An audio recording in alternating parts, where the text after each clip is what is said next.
One thing I search and adore in the night sky is the moon. Moon in any and every phase is my absolute favorite. When I see the moon through a tree, I am reminded of the lullaby my mom used to sing to us when we were little.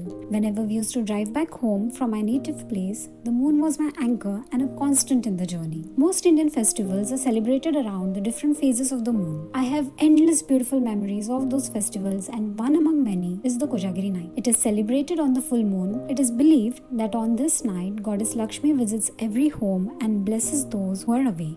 When we were little, we also used to bring an idol of God Shiva and Goddess Parvati with baby god Ganesh on their laps. It used to be so much fun to stay awake until late at night with all the surprise snacks that Mama used to fill in the boxes. And we had to guess which snack it would be just by the sound of it, or sing those specific Kojagiri related songs and drink the masala milk that has soaked in all the full moon goodness. As we grew older, we did continue celebrating this festival, but the beautiful memories remain cherished and revisited every year while making masala milk on the Kojagiri night. Do let me know in the comments which lunar phase is your favorite.